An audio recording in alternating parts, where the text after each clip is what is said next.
Toutes les vidéos qui font des centaines de milliers de vues ont un point en commun. Elles sont bien montées. Et quand je te parle de montage, c'est pas forcément des techniques compliquées comme de la 3D ou autre, mais simplement des astuces efficaces. Des astuces qui vont rendre tes vidéos plus attrayantes et donner envie aux spectateurs de regarder jusqu'au bout. Tu sais, mes premières vidéos sur YouTube étaient catastrophiques. Les gens partaient rapidement et j'avais que très peu de vues. Parce que je faisais de grosses erreurs de montage que tu fais peut-être aujourd'hui. Et c'est seulement quand j'ai appris à bien monter, simplement et efficacement, que mes vidéos ont commencé à décoller. C'est donc ce qu'on va voir dans cette vidéo. Les 7 erreurs de montage à absolument éviter pour faire plus de vues sur YouTube. Et on commence tout de suite.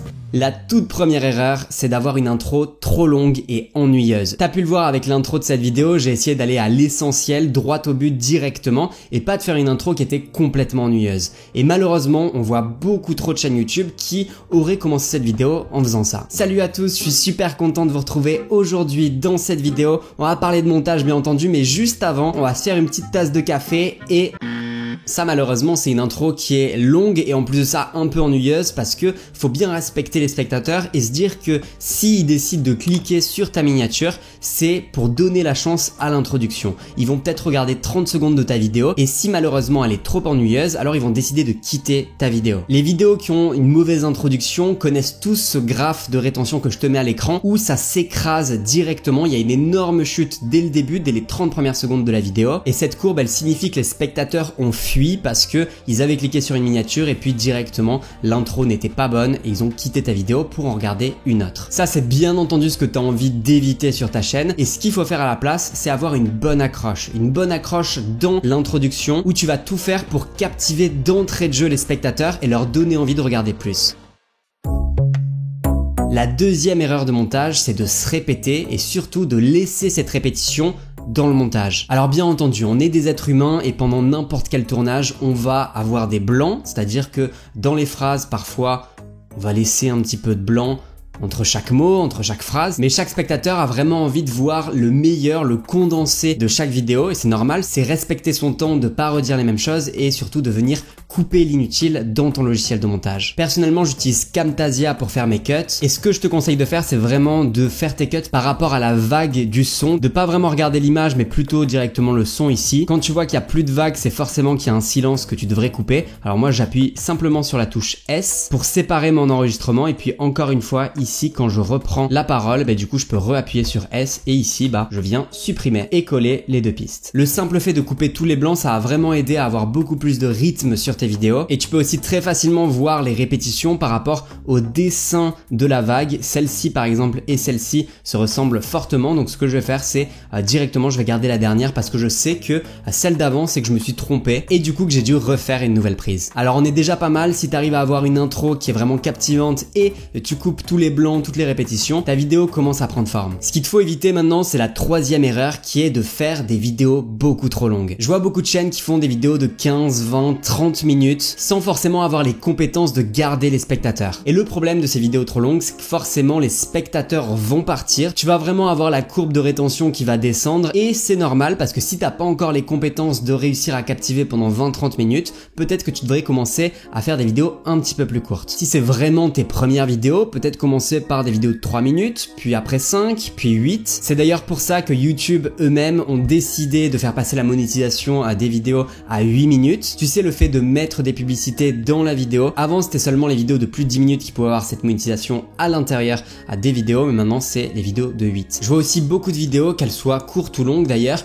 qui pensent pas vraiment au spectateur et qui pensent pas à son confort. Si tu as envie de rendre une vidéo plus confortable pour tes spectateurs, ce qu'il faut faire, c'est déjà penser à un bon rythme, avoir un rythme plus élevé, c'est ce qu'on va voir juste après dans la suite de cette vidéo, mais aussi plus de confort, c'est de respecter la ligne des yeux. Alors qu'est-ce que c'est? Tout simplement quand il y a un nouveau plan à l'écran ou alors quand tu décides de zoomer sur ton visage par exemple, la première chose que le spectateur va chercher, c'est tes yeux. C'est ce qu'on fait aussi quand on regarde une série, un film, on cherche directement les yeux de l'acteur. Et ce que tu peux faire dans ton logiciel de montage, c'est de tracer une ligne des yeux et de chaque fois que tu vas faire des cuts ou alors des zooms, de vraiment respecter la hauteur des yeux. Comme ça, ce sera plus facile et plus confortable pour tes spectateurs de suivre une vidéo de 5, 10, 15 minutes. Et si tu veux augmenter la longueur de tes vidéos, je te conseille de le faire petit à petit en même temps que tu gagnes des compétences, que ce soit des compétences à l'oral, mais aussi techniques, c'est-à-dire sur le montage, tu pourras commencer à faire des vidéos plus longues. Quatrième erreur de montage, ça c'est vraiment une erreur fatale, c'est d'utiliser des musiques éclaté. Pour vraiment que tu puisses te rendre compte, je vais te montrer deux scènes, ça va vraiment être exactement les mêmes scènes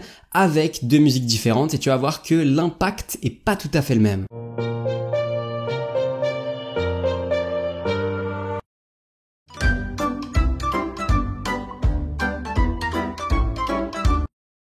Tu vois qu'une musique peut absolument tout changer et je te conseille vraiment de prendre le temps de trouver les bonnes musiques, celles qui vont vraiment transmettre les émotions que tu as envie de transmettre. Il n'y a rien de pire que de regarder une vidéo pendant 10 minutes où en fond tu as la même musique qui est complètement nulle, alors que peut-être que le créateur en question est très intéressant, ce qui dit c'est génial, mais malheureusement tu as envie de quitter la vidéo au bout d'un moment parce que c'est juste agaçant quoi. J'ai une vidéo qui parle beaucoup plus en détail des musiques, je te la mets en fiche juste ici et tu pourras la regarder. Si tu hésites entre plusieurs musiques, ce que je te conseille de faire, c'est de les mettre sur ton logiciel de montage et vraiment de faire le test. C'est-à-dire en coupant l'une des deux musiques pour écouter et ensuite tu peux faire l'inverse et vraiment décider à la fin quelle musique tu as envie d'utiliser. Mais vraiment, le fais pas directement juste avec une musique, prends le temps d'en tester plusieurs pour voir ce qui fonctionne le mieux. Fais attention aussi au volume des musiques, je te conseille de les mettre entre 10 et 30%. Cinquième erreur de montage, c'est avoir un rythme éclaté dans ta vidéo. Qu'est-ce que c'est une vidéo avec un rythme éclaté? C'est tout simplement quand tu as seulement un plan fixe de toi pendant 10-15 minutes alors que tu pourrais avoir plein de choses qui te permettent de donner vie un petit peu à ta vidéo. Par exemple, au lieu d'un plan fixe, tu pourrais avoir plusieurs caméras. Tu pourrais aussi avoir des b-rolls, c'est quand tu as une vidéo qui illustre tes propos. Ça peut être un b-roll de toi-même par exemple. Si tu parles de travailler sur ton ordinateur, tu peux avoir une vidéo de toi sur ton ordinateur et ça peut être aussi des vidéos libres de droit. Clairement, c'est le plus flexible, c'est le plus facile aussi à utiliser parce que tu peux avoir exactement ce que tu veux. Il existe des vidéos libres de droit pour tout avec exactement l'émotion que tu veux donner et décider d'en mettre sur ta vidéo, ça va vraiment ajouter du rythme, notamment si tu fais des vidéos facecam comme celle-là. Quoi qu'il en soit, si tu as une seule règle à retenir, c'est qu'il faut absolument qu'il se passe quelque chose à l'écran environ toutes les 10 secondes. Que ce soit le fait d'ajouter une image, une vidéo ou du texte. Et d'ailleurs, en parlant de texte, on passe à la 6e erreur qui est de ne jamais ajouter de titre. Les titres dans ta vidéo, c'est super important, c'est ce que je suis en train de faire là dès que tu vois une erreur passer et c'est super puissant à utiliser, notamment quand tu as une vidéo un petit peu liste comme je suis en train de te faire actuellement, mais de manière générale, tu peux le mettre chaque fois que tu as quelque chose d'important à dire. Il y a par exemple des vidéos qui font des chapitres et ça ajoute énormément de clarté parce que les spectateurs peuvent se rendre compte que ta vidéo est construite, que vraiment elle suit un déroulé et c'est ça qui va faire que les gens ne vont pas partir de ta vidéo et que tu vas vraiment avoir une belle courbe de rétention. Un petit bénéfice en plus que j'ai découvert, c'est que chaque fois que tu vas ajouter du texte ou alors des titres par rapport à ce que tu es en train de dire, ça ajoute une certaine autorité à tes propos. Le fait de l'ajouter en plus avec du texte, ça le marque d'autant plus. Si tu veux des titres qui sont déjà tout faits, ultra faciles à utiliser, tu peux simplement aller dans Bibliothèque dans Camtasia, puis tu vas dans Callouts, puis Titles et tu verras qu'il y a pas mal de titres intéressants à utiliser directement dans tes vidéos. Ça se fait vraiment glisser-déposer et c'est extrêmement facile à utiliser. Pour ajouter du titre, tu peux aussi utiliser les annotations qui te permettent de souligner, encadrer n'importe quel texte, n'importe quelle chose à l'écran. Tu peux aussi utiliser des transitions, des effets visuels, des effets de curseur aussi si tu montes des choses à l'écran. Et puis tu as aussi plein d'autres choses. Moi personnellement, Camtasia, c'est le logiciel que j'utilise et que je recommande. Si tu veux le télécharger, c'est le premier lien qui est en description. Il y a une version d'essai de 30 jours. Et si tu décides de l'acheter pour l'avoir à vie, il y a un code promo qui est le code JVR10 qui te permettra d'avoir une réduction. On passe à la 7e erreur de montage qui est d'avoir une trop longue conclusion. Tu sais, tous les youtubeurs qui te disent si t'as aimé cette vidéo, tu peux mettre un petit pouce bleu. Il y a aussi plein d'infos dans la description, les outils que j'utilise et compagnie. Et puis si t'as envie de voir une autre vidéo qui te parle de comment faire plus de vues sur YouTube, c'est ici. Tout ça, c'est beaucoup trop long, les gens le savent déjà et tu peux juste couper net.